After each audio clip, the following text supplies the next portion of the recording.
Open your Google Chrome app on your phone because we are going to set up SafeSearch right now to filter out explicit content from your search results. Go ahead and look at the top right corner of your screen where you see the three vertical dots.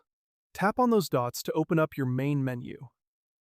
From the list that appears, scroll down until you see the Settings option and select it.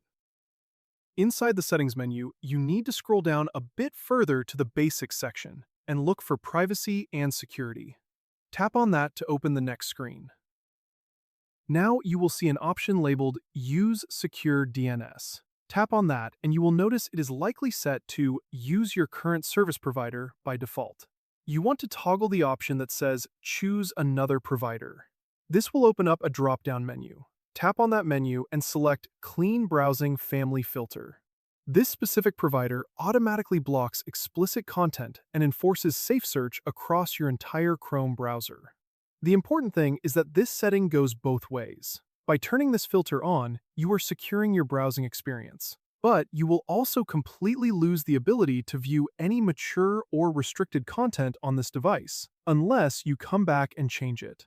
It is a strict filter, so keep that trade-off in mind if you ever need to access blocked sites later.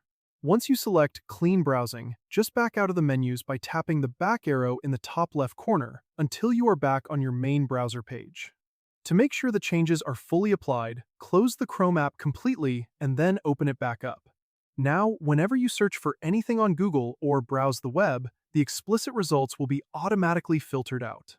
If you want to be extra thorough, you can also go directly to google.com. Tap the three horizontal lines in the top left corner and look for the Explicit Results filter.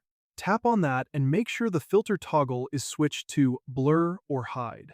This gives you a double layer of protection across your browser and the search engine itself. It takes less than 2 minutes to set up, and it keeps your browsing completely clean and safe. I hope you found this helpful, and I'll see you in the next one.